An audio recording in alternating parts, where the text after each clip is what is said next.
Hi, this is Karan from San Francisco. And this is Alex from Los Angeles, and welcome to Movies That Shaped Us. We are two longtime friends who grew up on opposite ends of the globe with very different backgrounds, but we're both shaped and are still being shaped by the movies we see and love. In each episode, we'll cover a topic around important people, places, events, and moments in our lives, and then explore it through three of our favorite movies. So, Karan, what are we discussing today? We have a fun topic today, don't we? Yeah, very fun. Yeah, people are uplifting all the audience with this one, I think. No, and I maybe it even is, but today we are going to talk about movies that shaped our feeling of loneliness. And I don't want to, it's not all a downer. We promise our listeners, because this is, at least to me, and I'm curious to hear from you, Alex, it's a very natural part of the human condition.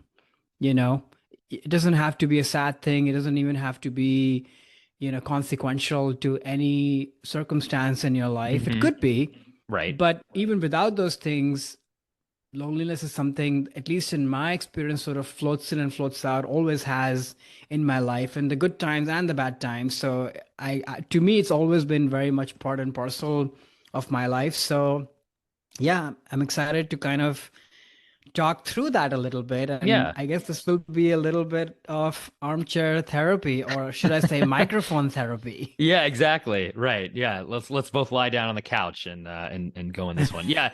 I think for me, it is something that is obviously naturally, I think, part of life. Like there are moments where you do feel very alone. Mhm. Hopefully that's not all the time. But I was just thinking about back to, times when I've felt that way, what that's made me feel, because loneliness has an impact that then can have other feelings kind of attached to that.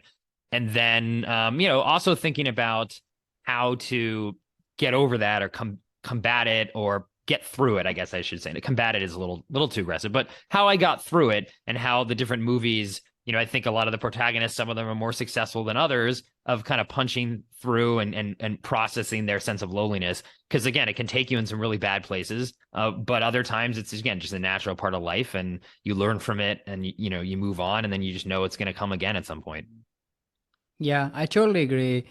That's sort of how I approach my list, although I think my list was leaning more towards, and maybe this has to do with my problem solving mind, because I'm Hmm. always like that if anything hits me, I have one evening or a night of a downer, but then I'm immediately like, okay, what am I doing about this? So I Mm. think a lot of my list is based on how I tried to get through it, like you were saying as well, and Hmm. what sort of helped me, because I've obviously psychoanalyzed myself to death about each of these, aspects and chapters of my life, Hmm. the why behind it. So, yeah. All right. With that said, should we dive into our lists? Yeah, let's do it. Do you, Cole, do you want to start Sure, with I'll your kick this number off. three? Yeah, my number three film that shaped my feeling of loneliness is Coraline from 2009. This is a stop motion film directed by Henry Selick, starring the voices of Dakota Fanning, Terry Hatcher, and John Hodgman. And the IMDb plot summary is: an adventurous 11-year-old girl finds another world that is a strangely idealized version of her frustrating home, but it has a sinister secret. So this is a movie that I chose because I was thinking back to just different types of loneliness that I've experienced, and I think as a child, at least, there is a very kind of specific type of loneliness that you feel when you're younger and still living at home, and that's the part of your life. And maybe this is also kind of a phase too, where your parents are kind of busy, they have lives, they have jobs, things like that, and you're no longer a little child, so they're not spending a lot of time caring for you. And then you also don't feel like they understand you either. And there's a sense of boredom that sets in too. And then that can be very lonely. I mean, this character is just moved. So her friend circle is no longer there. And I can definitely relate Mhm. to that at different times in my life too. And boredom kind of breeds loneliness if you're a child. Does that yeah, in terms of had you seen this film before? Actually, I'll start with that. Yeah, no, I had seen it, and I don't remember much of it, but I remember really enjoying it and liking it, and also Hmm. being scared by it, but also wowed by it. I think this is one of the first stop motion movies I'd seen, so Mm. it definitely left a mark. Hmm. But to your point of, it's interesting. I was thinking about that because I moved a lot too. I don't know if I've shared this on the podcast, but I grew up as an army brat. So we moved a lot, Hmm. sort of lock, stock, and barrel, new place, no friends, new school, all of it. And in theory, that can lead to a lot of that kind of loneliness because you're sort of plopped from one place and you're in no man's land, 2 years after. Hmm. But I think I got very lucky because our family unit of four felt like such a constant through Right. all of that change, especially Mm. my sister, my mom, and I. Like, we were each other's best friends. So I'm sure there were moments of sort of what you talked about, kind of boredom or loneliness. But for the most part, looking back at my childhood and even teenage years or, early teens and such, I didn't really experience much of that. Well, that's not, that's good. Yeah, Yeah, that you which had that is kind family of, unit. yeah, exactly. And maybe I felt some of the opposite. I suppose that, oh, I would love to kind of venture out and just do my own thing Mm. sometimes. Because you're right, right. Um, Because you have that unit, and sometimes you just want to be on your own. Yeah. right. Yeah. Yeah, definitely But different than, in Coraline, clearly, like a lot of this actually, of her frustrations are with her parents, right? That they won't yeah. hang out with her, they won't play with her. She doesn't have those friends, and then finds this other world that, like the plot summary described, is this perfect world where like the parents are giving her everything that Hmm. she wants and are there to, entertain her and play with her when she needs.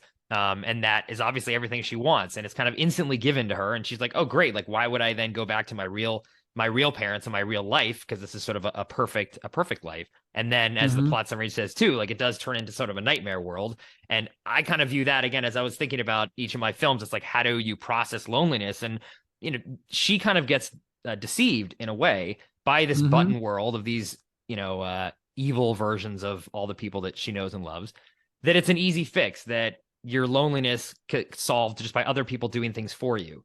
There's no effort that she has to put into it. It's just, okay, well, if you guys were just play with me more, then I wouldn't be lonely. Instead of Hmm. like you were just saying, right? Like, maybe it's reaching out to her parents, or maybe it's finding something else to do and going outside and, Hmm.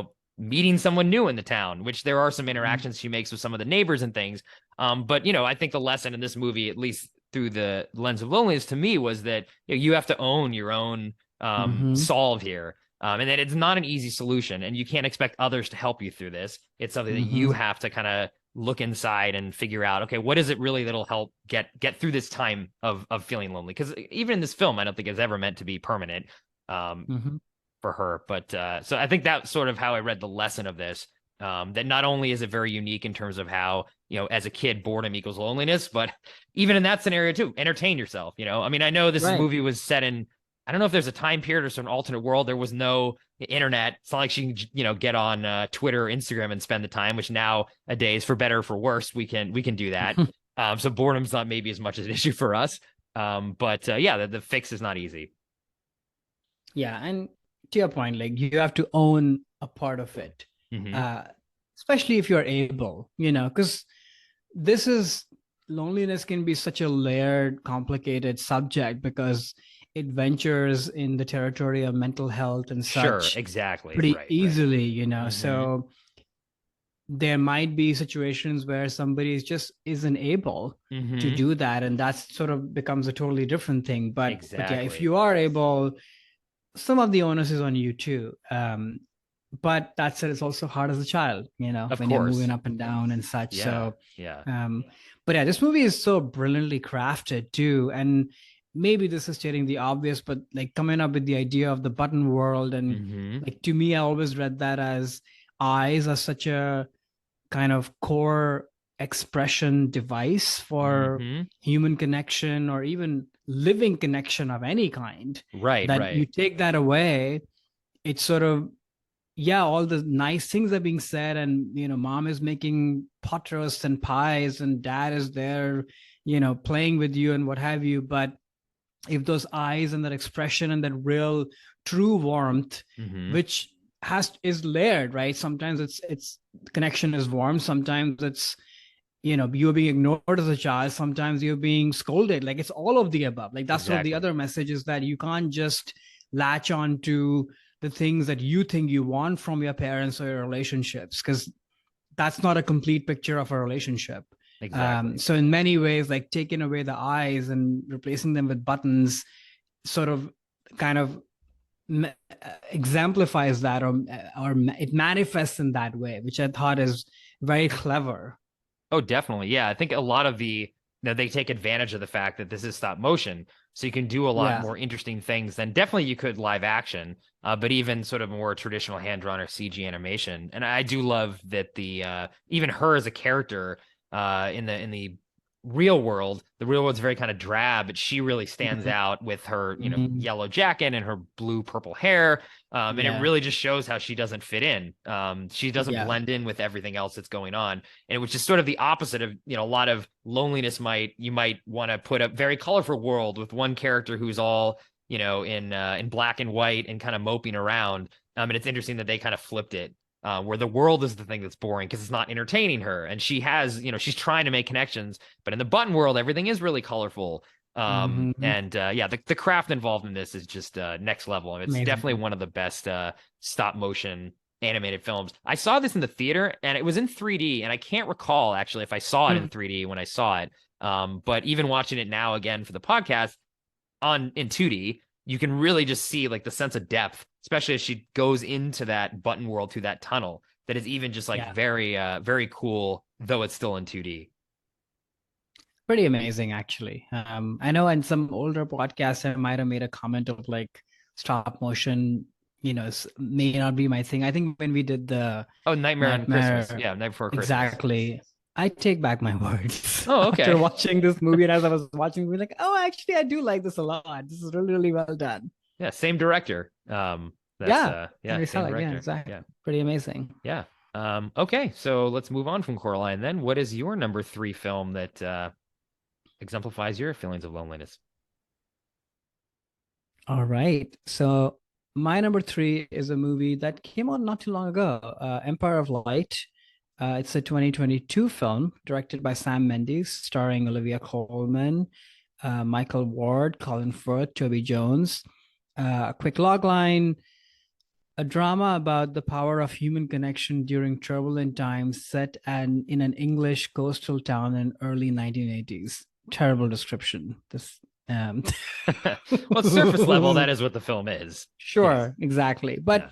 the movie is really about Olivia's character, who is facing a lot of mental health challenges, Hmm. and is definitely a lonely person. And it's about the connections that she finds through the small community around this movie theater, and also through movies, actually, Hmm. and how this snowballs in various ways. And it's also happening at a time when there's just a lot of racial tension and sort of other external factors that are happening in the UK, which sort of Hmm. further add to her own, trauma and whatever she's dealing with. So I put this movie on my list because, from a solution standpoint, Hmm. this is going to sound very corny, but in my life of, being alone in various places, not having friends, or even having friends, but still sort of being alone, or not having a partner, or all Hmm. of those things, I think movies have been a big part of my community. There's something about it. And I'm going to sound so corny saying this. People are going to laugh, but but there's been something about walking into a movie theater, watching an amazing movie, especially if it's well done, getting moved and excited by it in all the ways, and having the shared experience with people that you don't really know. But now through the shared experience, you've kind of, form a connection with all these people. And I think there's something about that that's been such a medicine for me in my Hmm. life, that I think that part really resonated with me in this movie. Like, Olivia's character initially actually doesn't even watch a movie because she's never really been into it. She just Right. works there. Exactly. She's such a Um, job for her. exactly. But the movie theater community is definitely a big part of how she's able to get out of bed and sort of, live a life and do the things. And she meets Michael Ward, and they form a great connection. So she's definitely kind of gaining and giving a lot back from a people standpoint, but Hmm. not so much about the movie itself. But we see that journey, and that moment does happen, and it's a pretty powerful moment in the film. Hmm. But yeah, curious if you'd seen this movie. I mean, this is a recent movie, so you probably just saw it now. I would think for the podcast. Yeah, it was a movie that I had wanted to see, and then when it came out and got so like savaged It by got the poo pooed. critics, I was like, Oh okay, well yeah, maybe I don't need to see this because I do like a lot of Sam Mendes's films, and Olivia Colman's a great actress, and Roger Deakins, who's the DP, is one of my favorites. yeah, So maybe I would have eventually come around to this at some point, just out of curiosity. But I did obviously watch it for this. And yeah, it's interesting. It was interesting because a lot of the things you just said are resonate with me as well. Like that, feeling of being in like having movies sort of help and be that solve for that feeling of loneliness. Even though ironically, it's not like you know the people around you, and it is a very mm-hmm, solitary experience in a way because you're just looking at a screen. But mm-hmm, something about that is there is a magic of movies. So it is mm-hmm. cheesy, but that's fine. There's nothing wrong with being cheesy. In fact, actually, I was at a movie theater the other day, and it was raining a lot in LA, feeling kind of lonely myself. Went to movie theater. There's only one other guy in it, but it still felt like okay, I'm not alone. There's one other person watching Yeah, this movie with me, and it was a great film and all that kind of stuff. So it still can happen. You don't even have to have a packed theater. That's really the yeah, magic of the movies. So I think the themes in this movie around again finding your community, film being part of that, definitely I resonated. It resonated with me on a lot of those things. I do find the execution of this movie to be pretty bad, oh yeah, and cheesy and not so good ways, kind of ham-fisted, and I can see why, if especially if the theme doesn't resonate with you, like people could easily savage this film for plenty of different totally. reasons. And even Olivia Colman's performance, I think she didn't really have a much safety. She was doing some things I was like, I don't know, this isn't really working for me.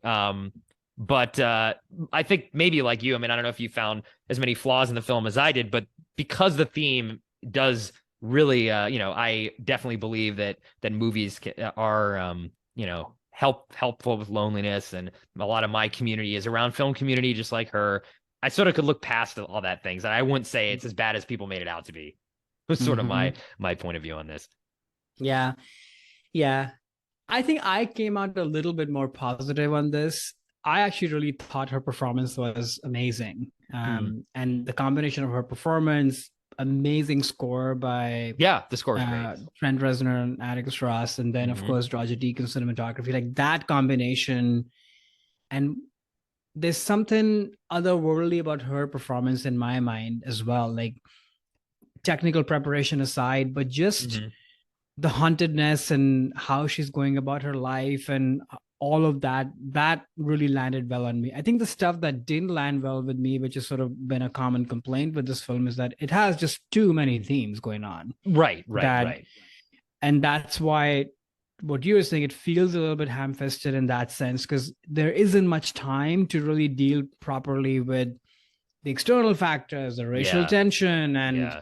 and then her. Like, I wish they had just focused on her story, and that would have been perfect, because everything that was happening with her storyline made a lot of sense to me. It was very moving. Hmm. And I don't know, this is on a personal note, because I also watched this movie alone, because it was one of those days I was like, oh, I'm just going to go and watch this in the theater by Mm. myself. Oh, you And went to the theater. Oh, okay, cool. yeah, there's something about the experience that it took me back to those times when I used to do that quite a bit. And I was sort of new in town, or didn't have many friends, or didn't have a partner in my life, or any of that stuff. That This is maybe sharing way too much, but I wept after watching this Oh, movie. wow. Wow. Not in the theater. It sort Yeah, of yeah, was a yeah. delayed reaction. Like, it Mm. hit me hours after watching this movie. And Interesting. Yeah. this is really why this movie is on the list, No, even though no, it's yeah. not, brilliant in all the ways, but it sort of hit me a lot after. So, and I don't know what that says about me, Well, but I mean, there it it just says is. the movie landed really well with you, and a lot of times I have Some delayed aspects of reactions. it. Yeah, with where films will like sit with you for a while, or all of a sudden Yeah. you'll hit the emotional resonance of the film will sort of hit you a little bit later if it was that unique of an experience. Yeah, I did not see this in the theater. I just saw it on, I think it was like HBO Max or what have you for the Yeah, yeah, yeah, podcast. But yeah, yeah. yeah, I'm glad I checked it out. I mean, again, I think it's definitely not good per se, but it's not as bad as people say it was. I think a Yeah. lot of the things you were touching on too, like the racial piece of this just did not work at all for me and just felt kind of yeah, like out of place in a way that was sort of odd. Yeah. But enough of the other themes, hit me. So I'm glad I saw it finally because again, I don't think it's as bad as people say. I mean, it is I don't beautiful too. think so. Like they did a great Yeah. job with that set. I don't know if that was a actual theater or if they built the thing for the film, but so many of the A bit of shots, both. yeah, so many of the shots, especially in the beginning, where there's a lot of wide shots and just Coleman's alone, and it's again that Hmm. sense of loneliness, but the theater's sort of always there in the background of a lot of the shots, sort of say that's kind of looming over the proceedings and her feelings of like this could be the safety that she could have. Hmm. I just think Hmm. Deakins always does a great job, even if the film isn't great. But yeah, I'm Yeah. glad I saw it. I'm glad to hear that too. Okay. What is your number two? So my number two film is Taxi Driver from 1976. This is a film directed by Martin Scorsese, starring Robert De Niro, Jodie Foster, and Heard of Sybil him. Shepherd. Yeah, I think everyone's probably heard of all these folks in the film, but I'll read the plot summary anyway, in case there are some people that aren't aware of this movie. A mentally unstable veteran works as a nighttime taxi driver in New York City, where the perceived decadence and sleaze fuels his urge for violent actions. So this film I wanted to include here because I think not only does it do a very good job, in my view, of capturing a main character who is very lonely, but in terms of when I was talking about earlier solutions to things, he definitely takes the wrong path and a path that can be tempting when you are feeling this alone and isolated. And tempting means he's essentially projecting his feelings and anger at the fact that he is so lonely. He has no friends. He lives by himself. He just sort of sits at home, watches TV, eats like TV dinner, basically. And she takes that out on everybody else and sort of blames society and the city and oh, there's some scum everywhere. And he can't deal with his own issues. So instead, he's like projecting that out to others. And, that is something that in the darkest moments when you are feeling very lonely, sometimes it does manifest as anger, not at oneself, but you sort of turn it out to the rest of the world. And he definitely responds that way in this film and takes it all the way to a very violent end of the movie. Which again is believable for what this character is, and it's sort of helping you understand, not like condone at all, but understand where people that lash out like this kind of come from. Does that kind of resonate with you when you were seeing it too? Totally resonates.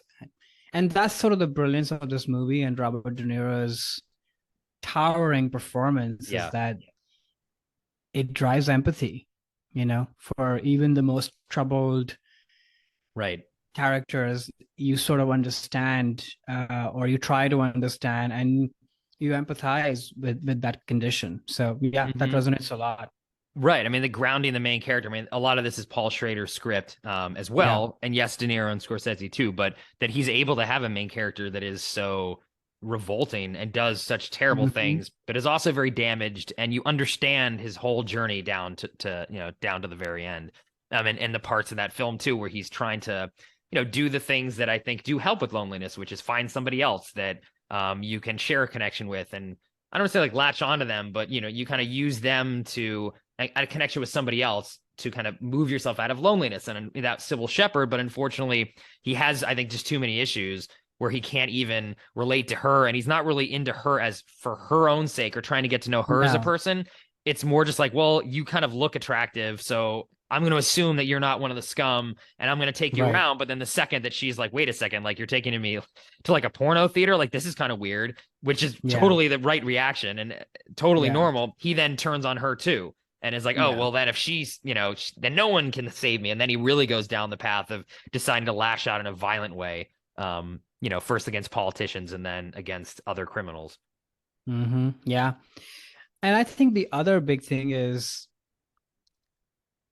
at least for me, why you empathize a little bit, or at least try to, is because you do see him at points where he can be very charming, Yes. where Yes. he can put it on somehow, which I think grounds it in a lot more of a human kind of way, Mm-hmm. versus if this was all about somebody just being one note about, Right. about the thing that he is struggling with.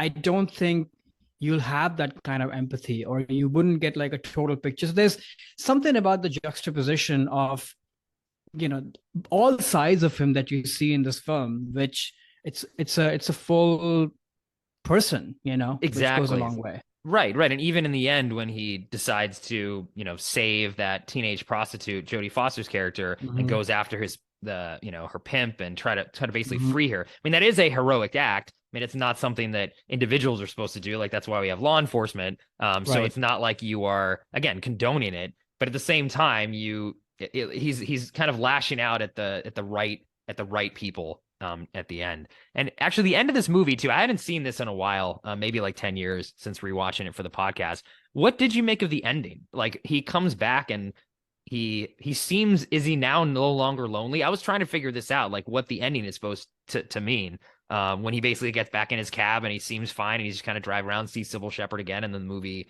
you know, kind of ends. Like, how did you interpret him getting over this? Is he like cured or something, or is it just again that false face that he's putting on and something else could trigger him later?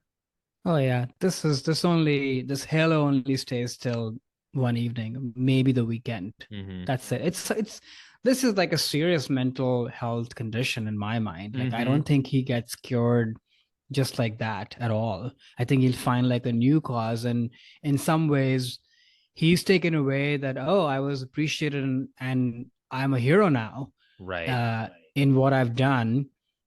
And that can create more problems, frankly, because you're not actually, Right. and the thing you did wasn't the right thing. I mean, maybe it was right in some ways because you were going after bad people for maybe for the right cause. You know, Mm-hmm. child prostitution is definitely not good, No. No. but I don't, he could have gone after anybody. So I don't know if this actually propels him to do even more, because now he's been rewarded for it in like a weird way. So That's a really I good think point. this only gets worse. Yeah.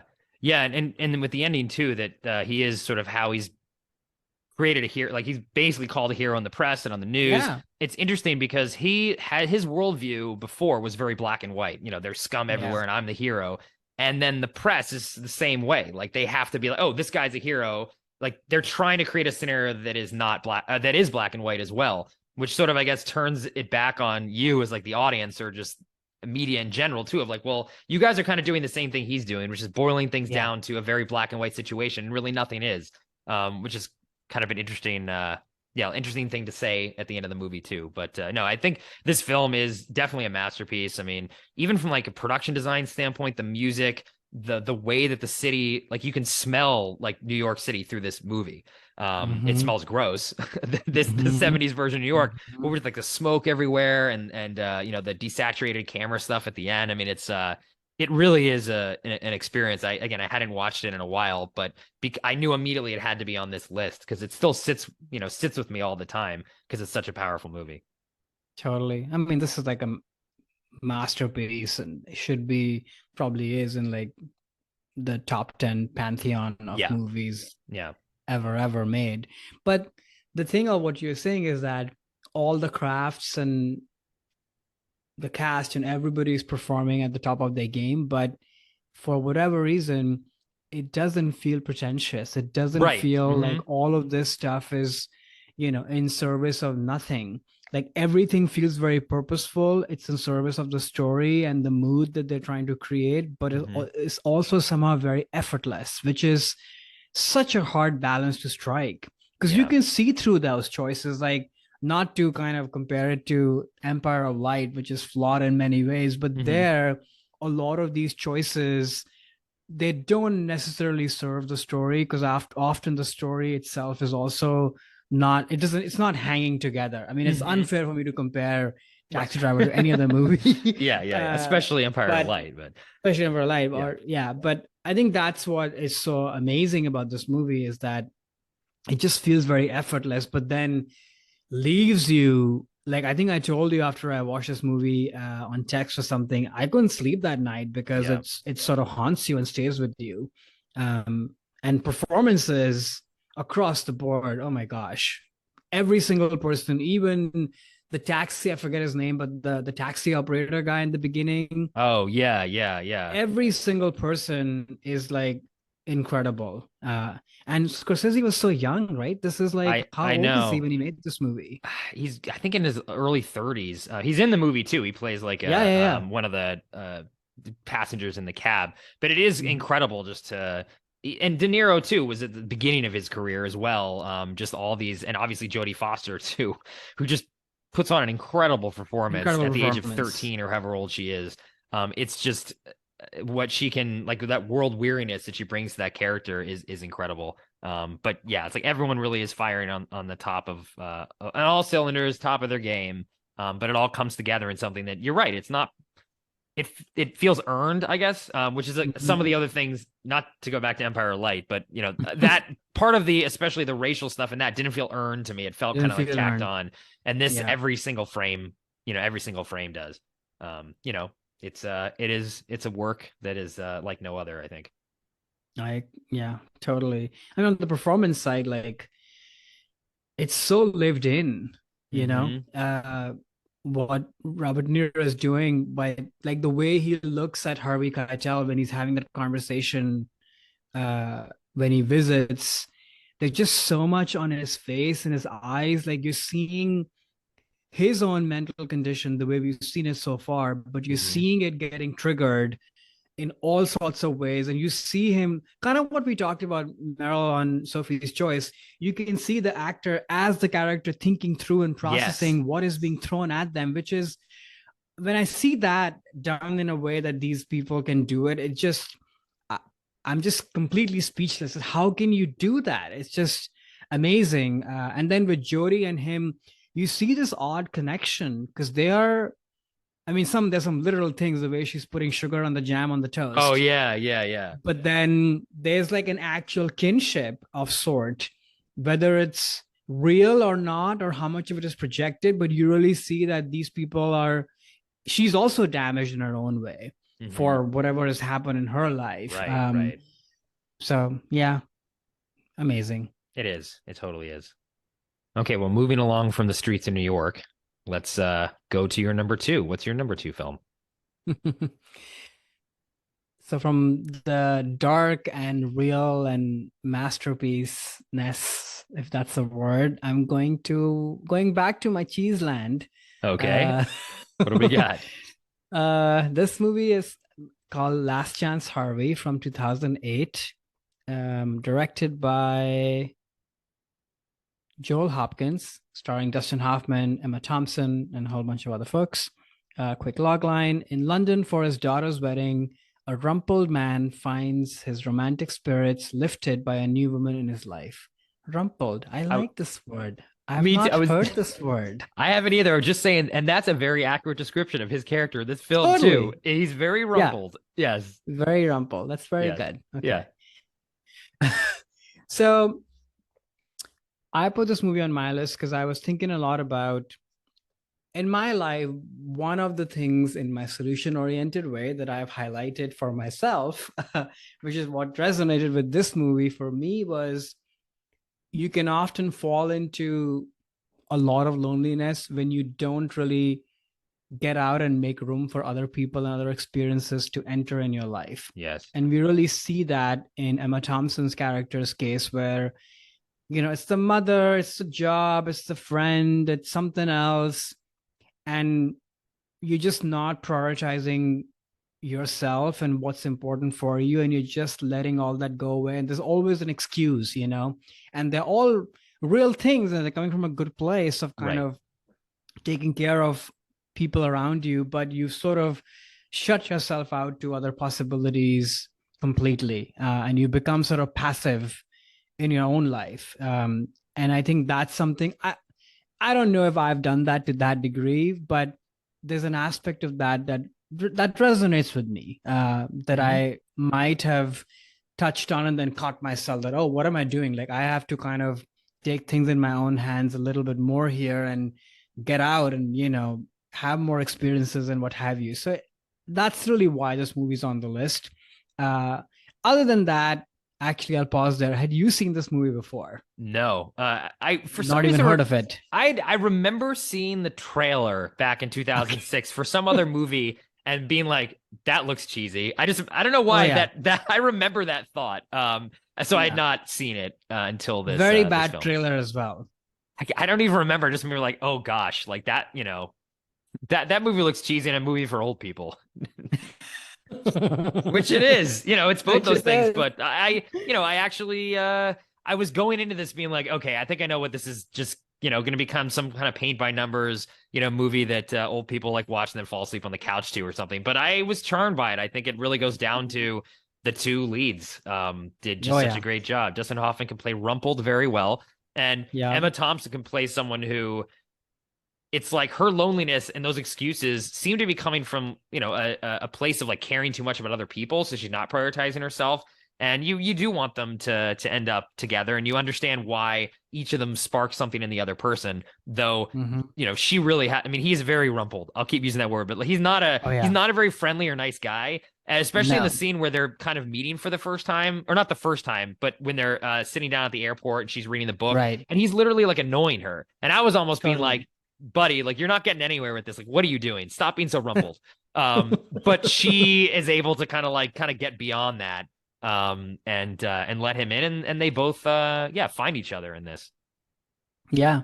No, like you said, I think the movie really hangs on these two. And sometimes I have to give credit to the filmmakers when they know they have great actors at their Mm-hmm. hand and just let them do their thing. And yes, it's cheesy, but there is something, I don't know, sweet and charming and kind of magical about the storyline to me, Yes, where yeah.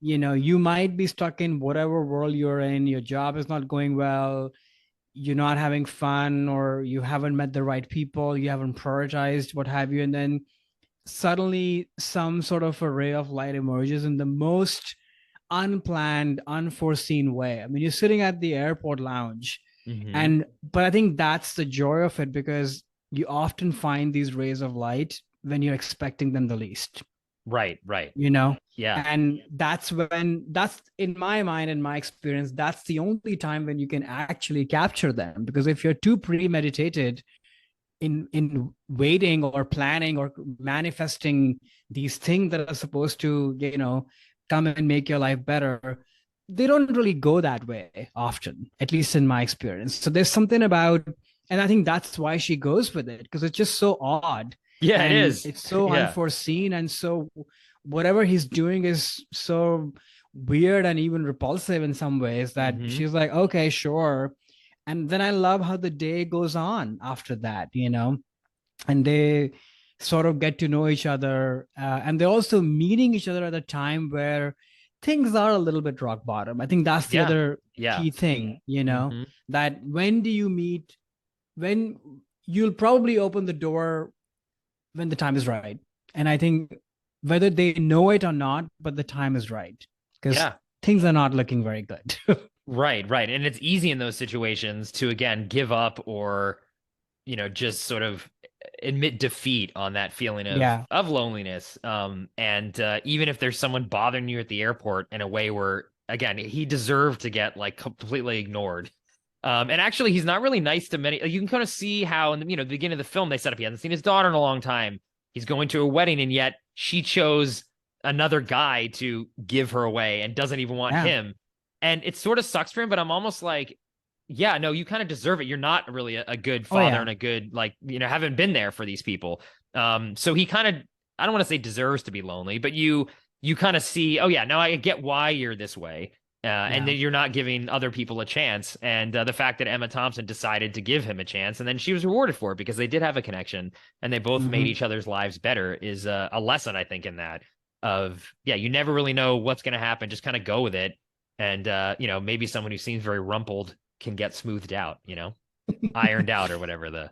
Yeah, I should be taking a shot at the number anytime anybody says the word rumpled. It's a great thing. Yeah. It's a great word. Yeah. Yeah. And speaking of great words and lines, there was the part at the very end of the movie when Emma Thompson just sort of, again, talking about how she did kind of give up, where she's saying she just feels comfortable being disappointed. And that's like her life now. And Hmm. it's very easy to get Hmm. stuck in those situations sometimes. You're stuck in a rut and it's just like, okay, yep, everything's going to suck. And you just kind of go with it. And then at some point you have to, I guess, trick yourself into thinking, no, it doesn't always have to be like this. Don't be comfortable.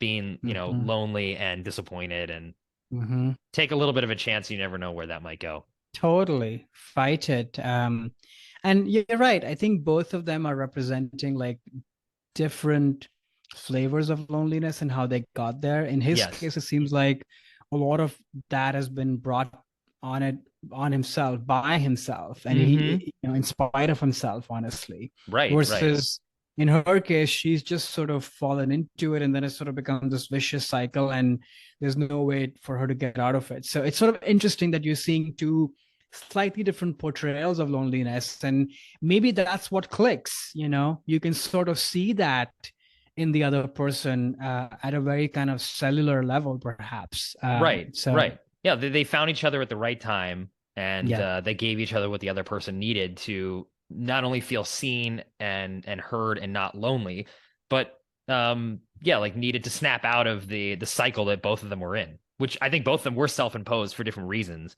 yeah, And sometimes those are the hardest things to actually break from, is when they are sort of these self-imposed, prison you're putting yourself in. yeah, Those are the hardest ones to break out of sometimes. totally, because they keep triggering you to keep going deeper and deeper. you Right. know if you're going to be an asshole at work, an asshole to your kids and what have you, people are going to you're going to shoo them away, and then you're going to Right. get more lonely, then you're going to act more, so it just sort of Hmm. keeps going in his case, especially. um by the way, I love the mother calling her at all times of the Oh. day. It's just, I mean, it's a bit of a gag, but it's also kind of sad and sweet, and Yeah. it all that part always gets me. And she, yeah. It's very funny. But yeah, I found the movie kind of charming and cheesy, but in a good way. And I think, to your Yeah, point, you said earlier, it's all really down to the two actors. If this had been another person in the male role, I don't think this character would have had any it would be empathy, unwatchable, and I it'd be like, think. this guy sucks. And Emma Thompson would just seem sort of like a sad sack or too Yeah, frazzled, but she puts something else into it, and you care about both these characters even though they're very flawed. yeah. And that's the best part. Going back to our actors episode, this is Right. what they can do: inject that humanity and elevate the material, and they're fully rounded human beings. Exactly. All right, on that Exactly. note, what is your number one? So my number one film that shaped my feelings of loneliness is Anomalisa from 2015. This is another stop motion film. I guess stop motion is a very lonely medium, maybe. It This is probably It kind of is, is in a right? You're way. Yeah, like actually, drawing and you, yeah. even to make it, because the artists have to sit there and move something a centimeter and then take a photo and then a centimeter, and you're just there by yourself. I couldn't. Me neither. This is a film written and directed by Charlie Kaufman, starring only three actors, the voices of David Thewlis, Jennifer Jason Leigh, and Tom Noonan. And the IMDb plot summary is: a man crippled by the mundanity of his life experiences something out of the ordinary. So, this film, and why I put it number one, is because it, to me, does a very brilliant job of capturing what I found to be sometimes the hardest form of loneliness. The other two films that I talked about, Coraline didn't feel connected to any, her family, and Taxi Driver was living alone. That character, whereas the main character in this movie, has a kid, has a wife, is very well known at work. Like, he's actually going to a conference where everyone knows who he is. And yet he feels incredibly lonely. So it's really that feeling of being alone in a crowd, even though surrounded by people that you feel are your friends, are your loved ones, but in those moments you do feel completely isolated and alone.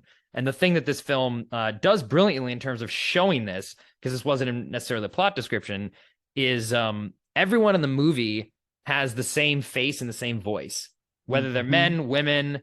The puppets do, because they're stop motion, except for the main Hmm. character. He has his own voice and his own face, and he meets Lisa in the film, the Anomalisa from the title. And the reason why he is so drawn to her is he hears another voice for the first time, which is again exemplifying the fact that he's not alone, perhaps, because there is somebody else in this world. And I thought that was such a brilliant way of showing how sometimes you can't just feel like everyone is just the same person, because no one is Hmm. you. Yeah, actually, I'll first ask you: had you seen this film before? Oh yeah, I think I saw it the year it came out. It Yeah. was the big kind of talked about movie. I obviously admire Charlie Kaufman a whole lot. And yeah, I was blown away by the artistry of it, the themes of this movie, and how Hmm. those two kind of match. Hmm. I had not seen it since. It's obviously a pretty heavy movie and a hard Yeah. movie Yeah. to go back to. But I was very happy, if that's a word, to go back to it. Yeah. Yeah, and actually connecting back to the movie we were just talking about with Dustin Hoffman's character, you kind of get at the reasons behind the main Yeah, character's loneliness he's is an because asshole. he is a total selfish, cannot Yep, see anyone but himself, and is a jerk to literally. everyone. Well, actually, that's again what's so great is Yeah, literally is that.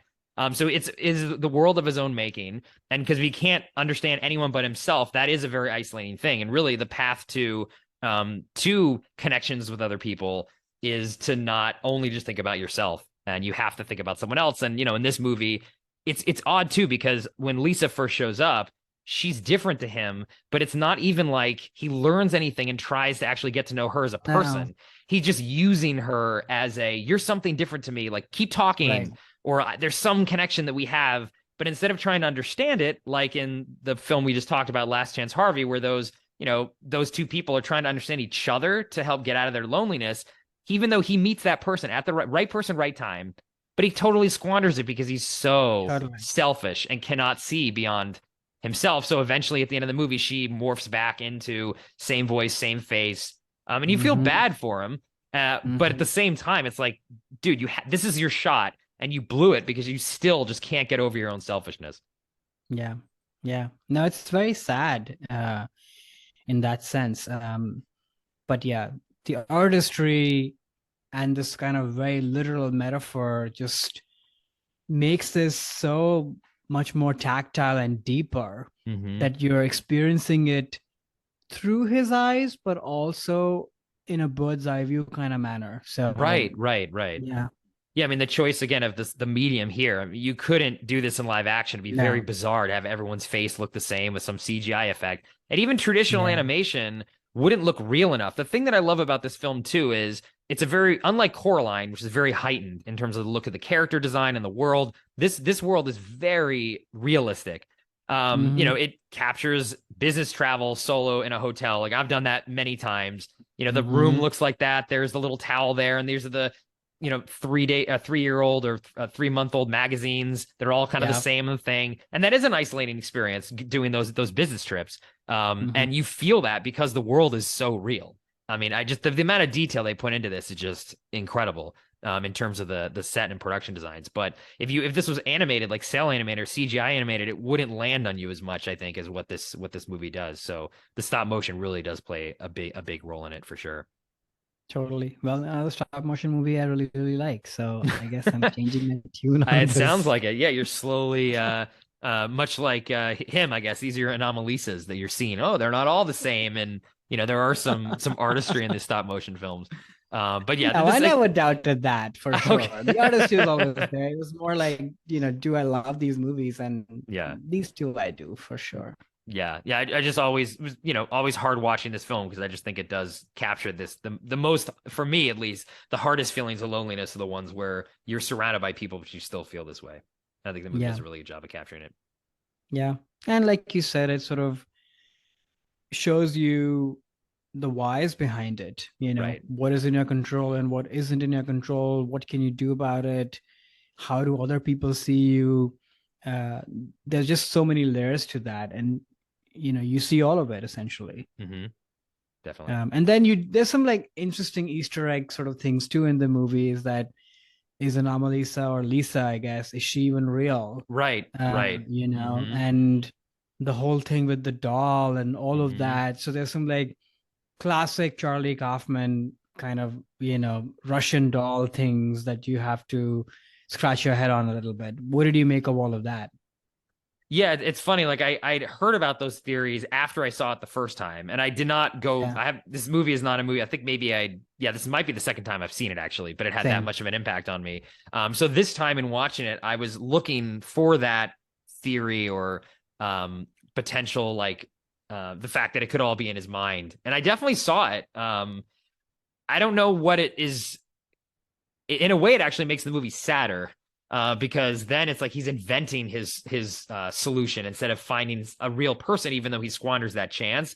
This is he's never Mm-hmm. even going to find the chance, and he's inventing it in a inanimate object of this doll and pretending that Mm-hmm. this is the person that can kind of free him of this trap that he's placed himself in because he needs introspection and to not be so incredibly selfish. So what did you make of that? Is that something you picked up on the first time you saw it? Oh no, it's only after I read things and I'm like, oh, okay, I guess that does kind of make sense. Mm-hmm. Yeah, I'm not sure, because on one hand that theory does hold up, but then you see her, in the car and such with the friends. So At then the end, yeah. at the end, so you wonder if I guess she is real, but maybe they did meet, but then maybe nothing else really happened after. Who knows? Right. But that's why I mean, Charlie Kaufman's one of my favorite filmmakers in the last 20 years, and all of his movies can be just picked apart in all these different ways, and it's why I love returning to them. Even hard watches like this because it does hit you, and there's so many different ways you can attack it. He's just such a unique talent. It really is. And nothing is ever tied in a bow. You have to kind of Exactly. Right. live with it, parse through it, Hmm. analyze it, and what have you. But I think this is the one that he did, what, 2 years ago with Jesse Buckley and all. That was Oh. very hard to watch, and also because it Hmm. came out during the pandemic. Maybe Yeah. someday I should revisit it. But this one is definitely something that really stands out in his filmography to me. Yeah, no, for me too, definitely. And I think it does go back to like the art form of the stop motion and what he Yeah. can have even more control over visually what's going on in the film because he's such a control like and his screenplays are so tight and controlling Mm, and things. So I wonder if I'll ever return to the medium. We'll see. mm, mm. Okay, now on to your number one. What do we got for your number one? All right. So we're going a little bit back in time. My number one is The Apartment from 1960, directed by none other than Billy Wilder, Oh starring yeah, Jack Lemmon, Shirley MacLaine, Fred MacMurray. Two Fred MacMurray movies back to back and two Billy Wilder movies back to back, I that's guess, for right. me. Yeah, that's Uh, true. Double indemnity in this one. Yeah. I guess for me, this movie kind of encapsulates a lot of the themes that we've been talking about, which Hmm. is you're lonely, you're not really prioritizing yourself, but you're also making bad choices that perpetuate your loneliness. Um, so yeah, it sort of combines all of those themes for me. But on top of that, I mean, this is once again one of those Yeah, masterpiece one of the greats. movies, one of the Yeah. greats that'll always live. And yeah, from head to toe, it's just the world and the detail and the performances and the writing, the direction, filmmaking, all of it is just so strong, and which is why I watched this actually many times. It's one of the few movies on this list actually, because they're all kind of movies about loneliness. Right. They're not easy to go back and watch, and maybe some I wouldn't again for perhaps. But this one I have watched many times, and that's sort of kudos to Billy Wilder that Hmm. it's so funny and lighthearted and real and relatable, but yet has such depth to it, Oh yeah. which is such a hard balance to strike. But that is his signature attribute, I think, when I think Hmm. about Billy Wilder. But curious, if, I'm sure you'd watched this before. Yeah, this Billy Wilder's big he's in my pantheon of my favorite Yeah. directors, and this is a film that I is a masterwork. He's had several of them, but this movie is just incredible on all the things you touched on. But I was really paying a lot of attention this on this rewatch too, like the loneliness factor, and it was but obviously it was obvious, when I first saw it back in I think in college early on. It was one of the later Wilder movies that I came to. Um, that both the two main leads they're lonely and they're being taken advantage of because of that. And it's Oh like a yeah. feeling of loneliness that you have can like allow others to kind of use that against you. And you just get run over constantly, not literally, but Yeah. like they're No, abusing they're him being for pushed using his over. apartment. Yeah. She's basically being used around the office by all these guys, and they have no intention of actually, having a real relationship with her. So it's and when you feel lonely, it's easy to be taken advantage of, is sort of what I was thinking this time. Mhm. Is that a theme you were Mhm. picking up on too? Oh, totally. And it perpetuates, right? Like I was saying, that if you don't prioritize yourself and then you made bad decisions and then people take advantage of you, you become a Yeah. doormat, Yeah. the whole cycle then repeats. Mm-hmm. And that's a feeling, it's a hard trap to get out of for Yeah. sure. I think in my life, I've been the loneliest when, like you were saying with the previous movie, where I've actually been lucky to have a lot of people and things to do around me. But it's when I myself have trapped myself in some sort of a trap, not to use the trap word trap again. And I think that part really resonates with me, that how you can sort of find yourself locked up in that way. And then people just keep using you until Mm-hmm. you really have to call it and make some serious changes. And that's sort of the other beauty of this movie, is that you really see the arc of these people Yes, throughout the definitely. movie. And it's done in a way, earned way, to use that word again, Mm-hmm. because changes in life and changes in our own personality just don't happen, just suddenly. You try a little, you fail, it's like one step forward, three steps backward. And I think you Mm-hmm. see a lot of that, especially with Shirley MacLaine's character. You almost think that she's out of it, she's good, and then you're like, oh, you're back with him again for New It's Year's Eve. yeah, But it's that's what sad. happens in real Yeah, life. yeah, But it then does. something really strikes her and she just leaps out of that place and is back with him, Jack Lemon's character. And even that reunion is not, some head over heels, heightened, oh, I've been waiting for you in my life sort of thing. No, they just sit together, have some champagne, and play some cards. I love And the ending. I Yeah, just love that. That's incredible. sort of what happens. And that's the genius of the movie. It's real and relatable, but also totally cinematic and magical. Mm-hmm. Exactly. No, it does both of those things, and it could have easily gone the, I guess I'll use the word cheesy, like the cheesy romantic route. They're like a last Right? chance Harvey. Oh, now we're like in love, and that's what helped both of us. I mean, you assume maybe they start dating or they're maybe together at the end, but at Maybe. that point, the fact that they both helped each other overcome that cycle that they were stuck That's in the main thing. is the main thing. Exactly. That's like, okay, well, they both did this for each other. And if they stay together, great, maybe if they continue to help each other, but they've already done what they, I think, need to do in each other's lives. And it could just be Hmm. that that's it. And that, maybe they never, like, are romantically involved after that. Hmm. Who knows? But it doesn't, you don't need to know that. And I like how the movie ends in that way, is such a great ending. Very Totally. Very Billy Wilder too. Like he never usually Yeah. likes having sort of a very like, yeah, kind of cut and dry ending on his Yeah. films. Yeah. And that's sort of the other thing as well, is that sometimes, at least I've experienced this when I've been lonely, you're sort of looking consciously or unconsciously for like that sure thing or person. But the point is that if you just prioritize yourself and make room for somebody else to enter, even if they're there just for like a short period of time or a temporary period of time, that's okay, because that Right. can really do wonders. We're well, to me, that's one of the beauties of humanity, is like you make these different relationships regardless of for what time they might be relevant in your life, but they all add up, they're all part of your story and your narrative, and you kind of really see that with these people, like you said. Right. Oh, definitely. And that's again where like that feeling of loneliness can be, you feel like you're not doing that and meeting those people, and it's just down to you in your own life. And that is a very lonely and sad feeling. I mean, we're social creatures. We're Mm-hmm. meant to interact with one another and help each other, and help each other in many different ways. And that's another reason why I think a lot of, when I was looking at all these films, both your list and mine, the lessons in this is just, you gotta, I guess there was some mental health with some of the characters, so that is a whole different story. But if you are just sometimes feeling down for certain periods of time in your life, just kind of put yourself out there. And it's Yeah. because it's not necessarily just you that has to overcome that feeling. It's you meet somebody, even if it's just a conversation or, a weekend or just something can like dig you out of that. And then boom, like now Mm-hmm. you're throwing the key in the guy's face and they're never using your apartment again. I totally agree.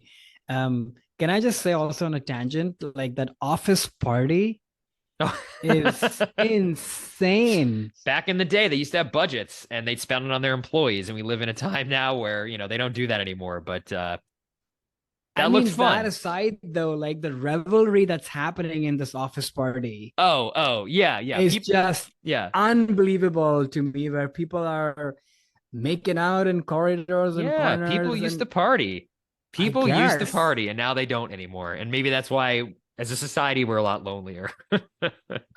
although, I mean, in the office context, the whole thing, I had forgotten about that whole scene.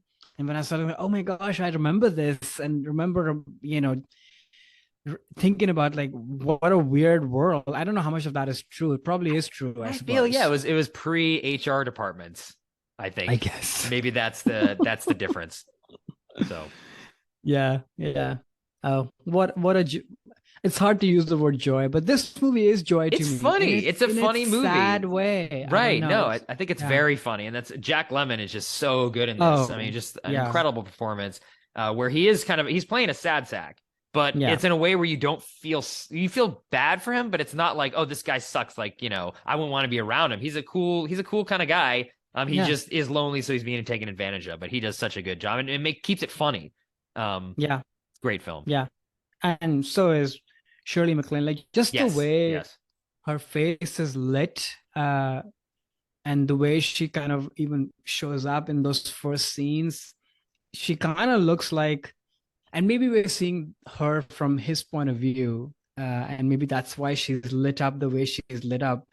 And that's almost like a trick. Like you don't really see that this person from the inside would be that lonely and that sad and making those Mm-hmm. choices, because she seems so effervescent and light and amazing Mm-hmm. that seems like the happiest person there might be. Yeah. So they pull a trick on that, but this is true in real life. People who Mm-hmm. are captivating and charming and attractive and what have you, you never know what's going on inside actually.